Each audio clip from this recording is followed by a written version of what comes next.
Welcome back to another episode of Unmapped. I'm Jamie Downs, and today's episode is going to be a little bit different. I usually interview people from around the world who are doing amazing things and have amazing stories. Today's episode is going to be a conversation.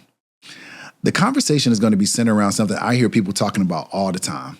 Why is travel so expensive? Today, I brought in my friend Casey Brock, who you've seen in another episode, but she's an experienced travel advisor who's going to put us on to ways to save and to make travel more affordable for us and our families. So let's lock in. All right, guys. So I got my friend and expert travel advisor, Dr. Casey Brock, in the building. What's going on? What's up? Casey, we are here to talk about today. I brought you in. First of all, before we even jump into that, tell the people who you are, what do you do? And bring us up to speed. Everything. I recently heard this term portfolio career, and I'm kind of obsessed with it. Let's do it. That's what I have. Okay. So I've got my education consulting thing going. It's actually going really, really well. I'm so happy. And then I'm a travel advisor on the side, but it's become one of my main gigs now. So I do that too. And I dabble in a couple other things too. That's awesome, man. Yeah. Well, first, before we even go, you got to put, what's up with this hat? Put me on. What is going on? Hey, it's a millennial's dream. Okay. If you know, you know. I feel like I really shouldn't explain it okay. to you. All right, well. Google it. All right, All I know is Burger was terrible for that. And if you know this, then you know what I'm talking about. Well, I am completely lost. But hey, for those of you that know, you know. All right. But let's dive in, Casey. So I've been traveling for a very long time. And honestly, one of the things that really got me into travel was, we came up in the era of the flight deal. Yes. You know oh my God, that Etihad flight deal. Shout out to anybody who got that in 2015. We were out there. First of all, Abu Dhabi, the glitches, what happened, I don't know. That time has long gone. Yeah. But travel has gotten just so expensive, man. And so I would love to help my audience, help the listeners really understand, man, what they could be doing differently and kind of what you're seeing out there as a travel advisor. So, just to get started, what are you seeing out there as somebody who's booking a lot of trips for people? I have never seen it be this expensive before. Anybody who was in Europe this summer, give me some money. The Europe travel was outrageous. Wow. You're seeing hotel rooms that used to be $500 that are like $1,000 now. Wow. You're seeing things needing to be booked so far in advance. I will say the economy is absolutely to blame, thinking about the cost of flights, just the cost of living right now. That's but facts. also I think social media has a part to do with it. I think us having so much access is amazing, right? Because we're like, oh, this place and that place, I really want to go. I think some of these places are just getting inundated with people in a way they haven't before, who feels like they have to have a European summer. Yeah. You've got to have a Martha's Vineyard August. Yeah. And it's just so much right now that I feel like people probably are maxing out their cars and doing anything possible to be able to make it to those places. Yeah. But I think that's a culprit too. Yeah. I feel you. I think that this aesthetic that we have, right? And I don't get me wrong, I've been guilty of it. Yeah, you know what I'm saying? We love an aesthetic. But I just got back from Jay-Z in New York, right? Yep. And that was luckily, I got the tickets for retail, but I definitely know people who were spending out the wazoo to go to see that. And then I know people that were in Chicago for Black Scene. You were in Chicago. Sure for was. Black Had Scene. a great time. Shout out to Black Scene. Yeah. So how are you as a travel advisor still obviously, I know you, and I know you're thrifty. I'm very thrifty. You know what I'm saying? So how are you making it happen? Yeah, so I'd say points has been really helpful.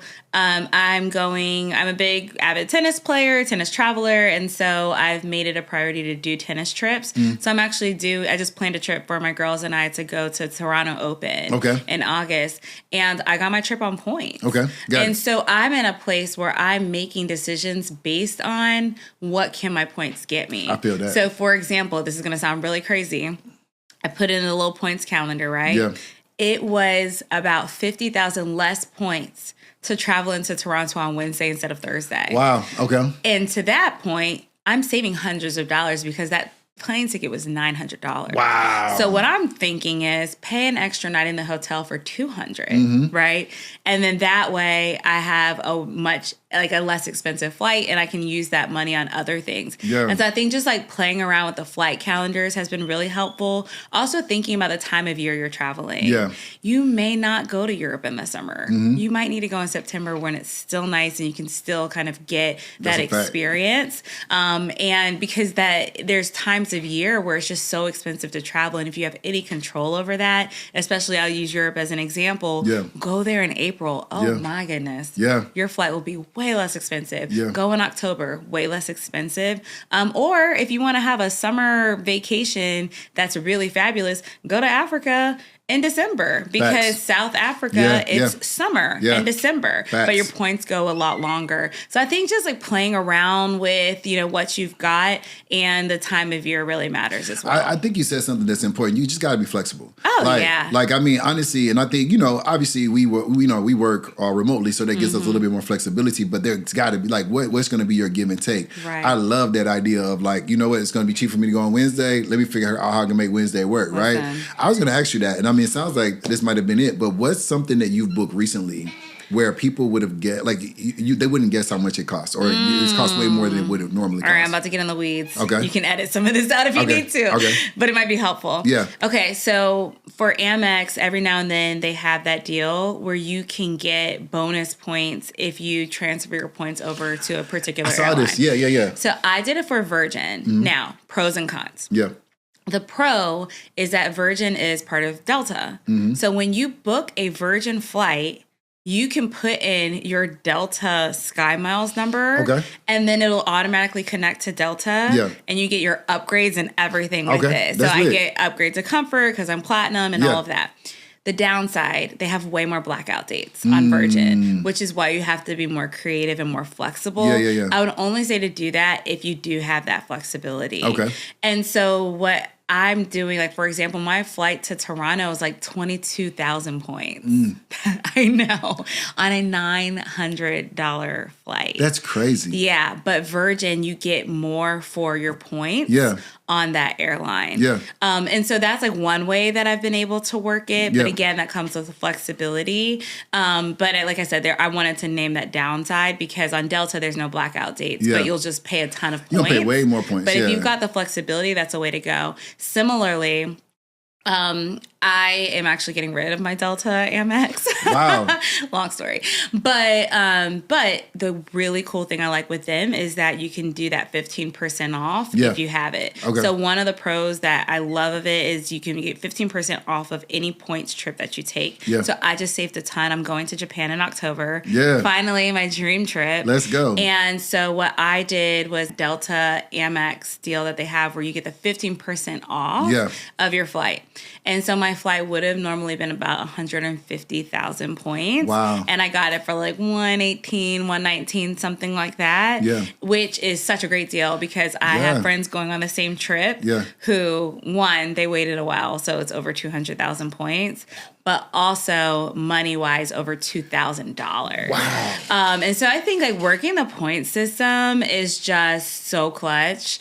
And if you can get those points and you have that flexibility, that's a great way to travel. Casey, you got to put us on. How do you navigate all this? How do you know these like partnership incentives and like the sites to use? Like what? Give us your starter pack. Right? I think understanding airline partners is very important. Okay. Like I said, knowing that Virgin is also Delta, is also KLM is key, right? So sometimes I'll be like, all right, what would a flight, say I want to go to Kenya, then I might say, okay, let me see what it is to go from Atlanta to Amsterdam, KLM, and then from Amsterdam, which is a hub, KLM hub, to Kenya. Right? I think like that. So that way I'm like not thinking, okay, I just got to get from Atlanta to Kenya. If there's a stop in between, I might book 2 separate flights just so that way I can save over $1,000. And I have saved thousands of dollars this way. Wow. So I always share with people too, I'm a big go to JFK person. Fly to JFK, your little $300, well nowadays, $400 to $500 flight to JFK. Get there and then give yourself a couple of hours just to navigate everything in the airport. Preferably don't check luggage. That's key. And then go from there to wherever you need to go. You don't have to take a Delta flight. You don't have to take any particular airline. Whatever is the cheapest to get you from JFK to your final destination. I'm going to Kenya next week. I should have talked to your ass before I did book that flight. I did this for Kenya too. I went through Amsterdam. Yeah. I did exactly, Yeah, I mean, I'm going through Amsterdam, but I'm not doing the strategy that you're using. So it probably will save you a lot of money. I booked it all on Delta, and they got me.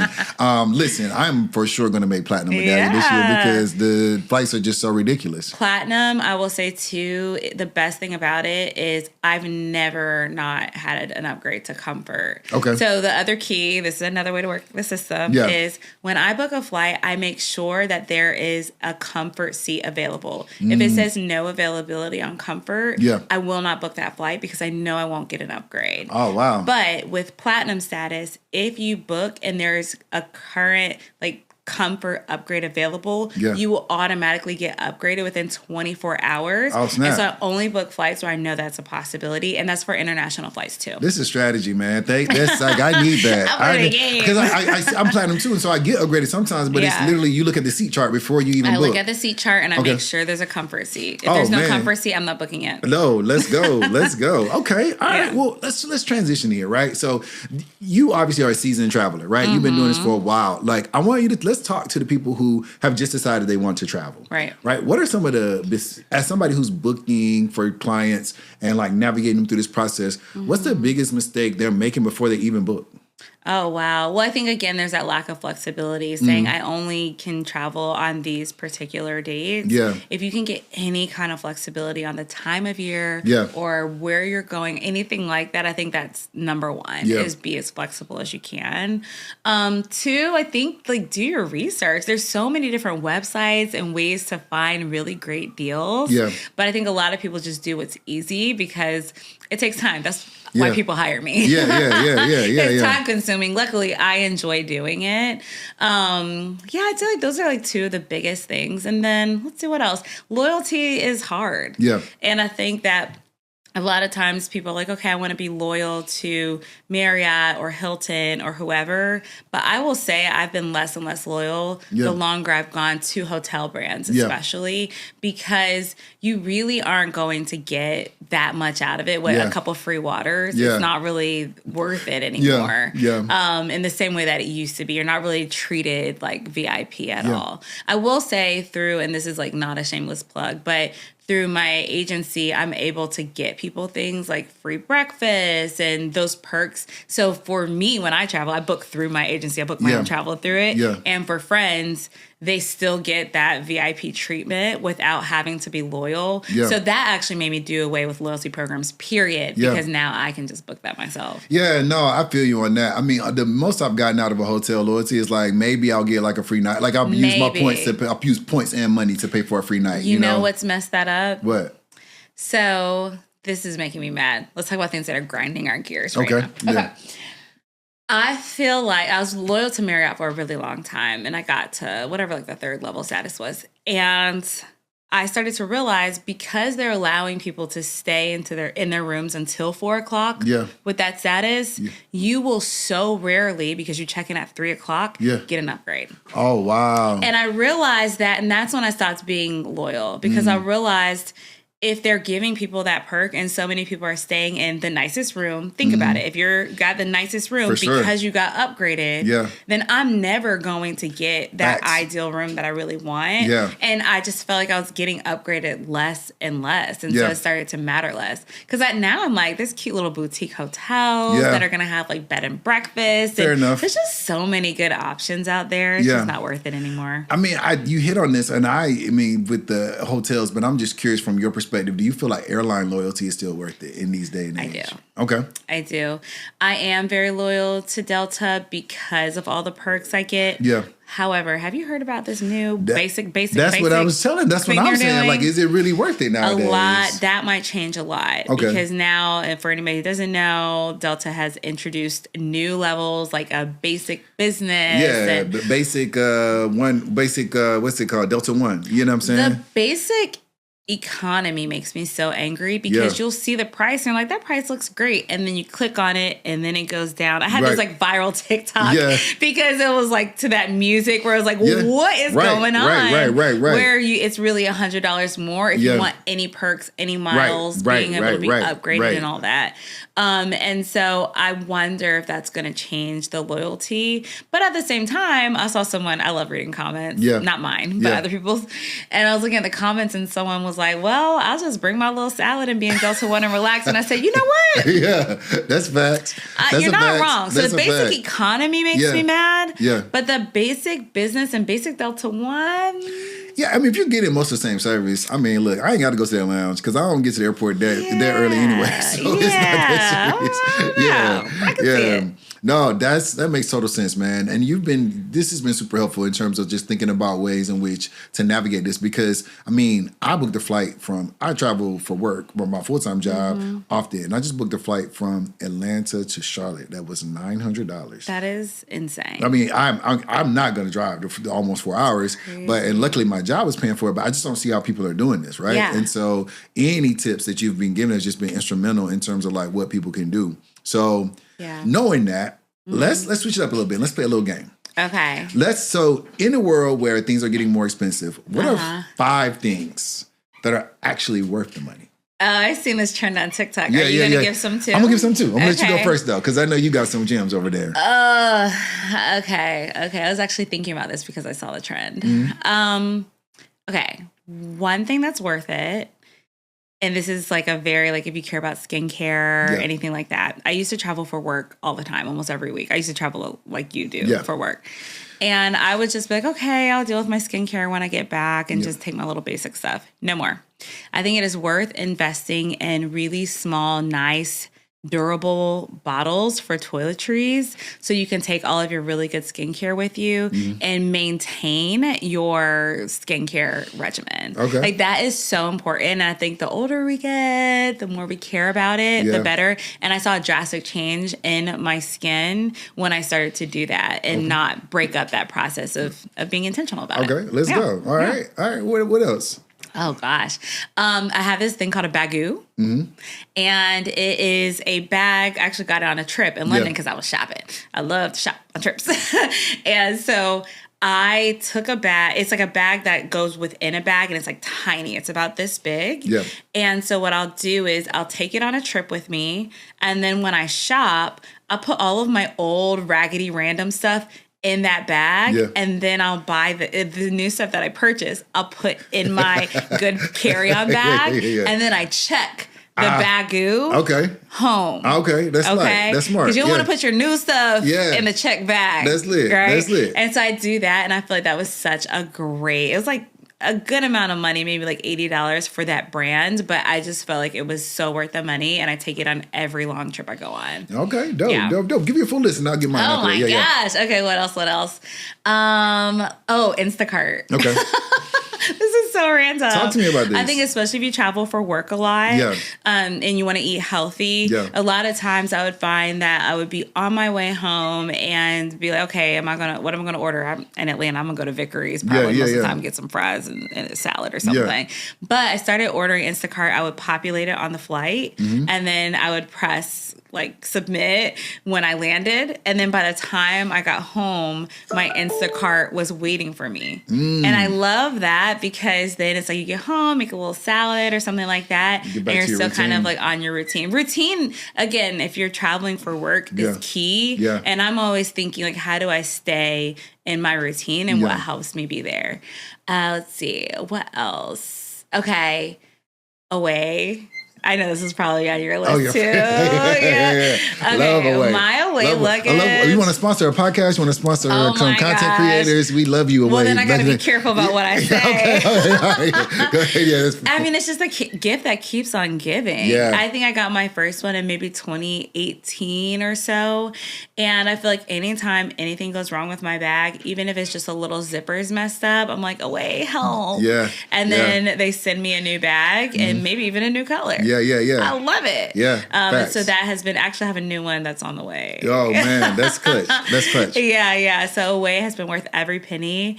And then the last thing I would say is,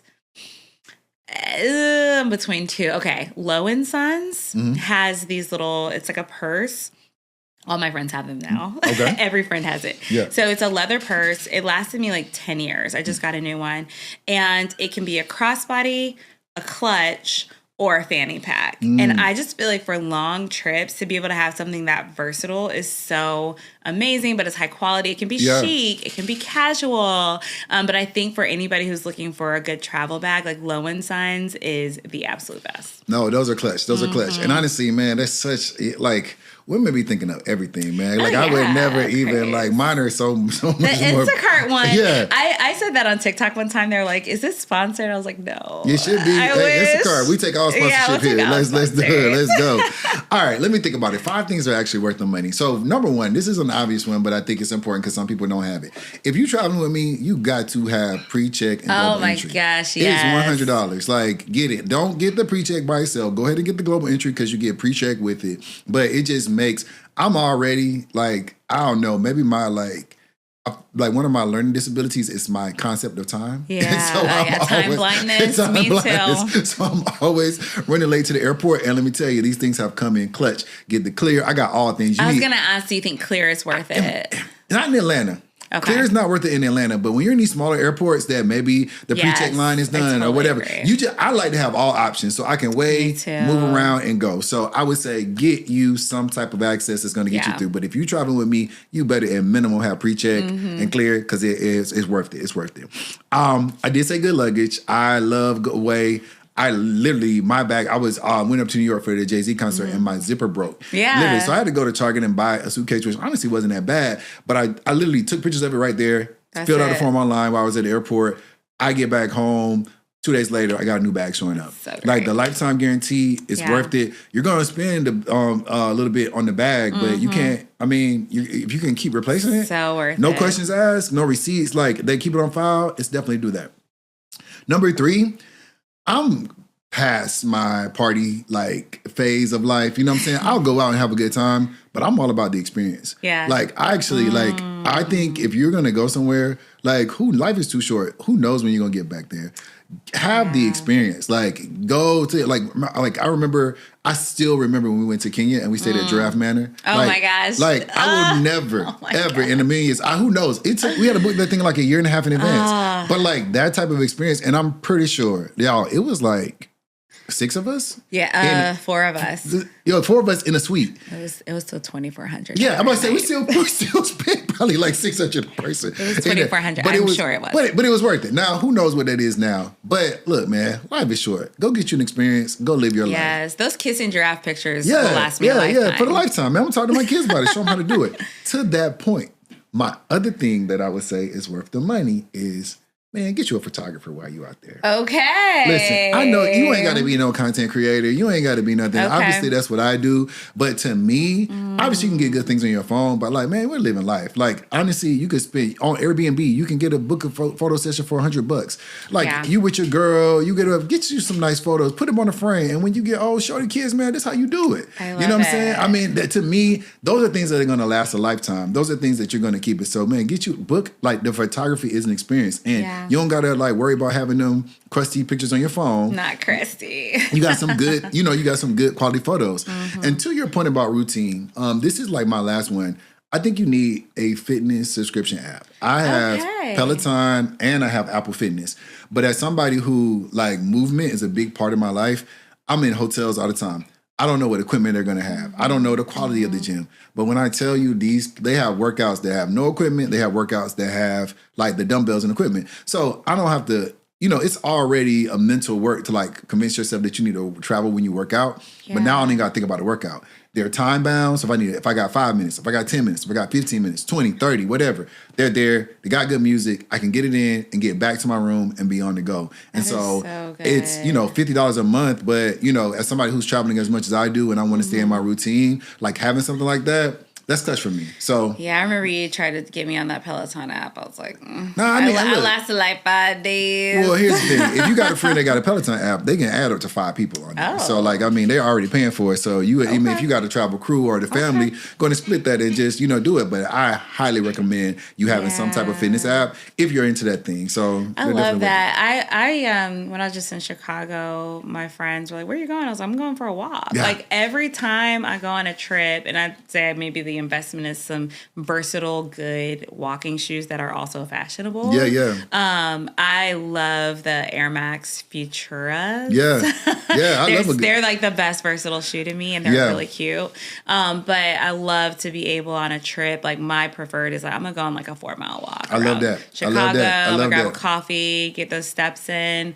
And I've also started booking. This is for vacation, not for work trips. Yeah. Like ones that have tennis courts. Yeah. I did it on this last vacation, and oh my gosh, it was so fun. I was able to like be really active. But yeah, I love that. I like to move too. Like that's really important to me as well. I actually think walking, biking, those are some underrated ways to just see a city. Yeah. Like that's what I see it as. Just go get lost. Sightseeing. Yeah. Go see it and get lost. All right, Casey. Well, look, we're coming to the end of our time. Yes. But I'm thinking about my followers, man, who are like, okay, look, y'all gave a ton of advice. Like, what's the one thing? Like, folks leaving here, you're like, they're trying to save money, they're trying to travel. What's the one thing you're like, yo, do this, and it will definitely help you? Is there a site that you would recommend, or what's your one tip? Yeah, my one tip, let's see. Ooh, it's a hard one. You might have to ask me that again in like a second. Okay. One tip if they're just starting out traveling. I can get mine, and then you can go. So for me, I would say, and it goes to what your earlier point, I actually stop thinking about where I want to go and more about when, right? And so like if you have a work schedule or whatnot, I'm looking at where are the cheapest places to go during that time. So I got a list of places I want to go. I want to go to Japan, but when is it more affordable for me to go to Japan? That's when I'm going to go. Yes. Unless there's like a specific event that you have there, I would just say, look, just like throw your calendar out the window that it's got to be this. If you got spring break this week, where are people not going? Right. Or where would it what can I fit in this time that can fit into my budget that's not that? And I don't know, just being flexible that way. To me, you'll open up your mind to a lot of things. And Kayak has a search. Yeah. You can look up, like put in your destination, when's the best time to go? Yeah. Do that. Yeah. Yeah, I would say one for me is Google Flights, what you can do, because I've started trying to plan these like group trips. And so what I'll do is I'll look at certain dates and then I will type in Caribbean. And you can see the flights for every Caribbean destination and how much it costs to go to each location. Oh, that's lit. And so I think that's a really good way to do it. Someone encouraged me to take a solo relaxing vacation. They're like, have you done that since your chaotic last year? And I was like, not really. And so that's what I did. I went on Google Flights and Cayman Islands came up. Wow. And I was like, okay, I've never been there before. So then I booked that and I found a really inexpensive, gorgeous hotel. Okay. I'm just going to plug it. Hotel Indigo in Grand Cayman Islands is 5-star. For some reason, I mean, I book it through my site. It's like under $200 a night. What? It is gorgeous, incredible reviews. I don't know. Maybe on the next time I come on the podcast, I'll tell you how it was. Okay. So my trip is going to be really inexpensive. Of course, I used points on this one. And it's like under $1,000 for the whole trip. Yeah, no, y'all, man. Casey, you dropped some gems today. I hope so. I'm so excited for you guys to check this out. Guys, I'm trying to get Casey to come on here and be a regular, man, because I just love the energy that she brings to the podcast and the tips and things that she brings. Guys, listen, I know travel's expensive, but I do think, to me, travel's a human right. Yes. And so go explore, go do what you got to do, and find some ways to make it affordable for you. But until next time, this is Unmapped. Casey, it's been a pleasure. See you guys. All right.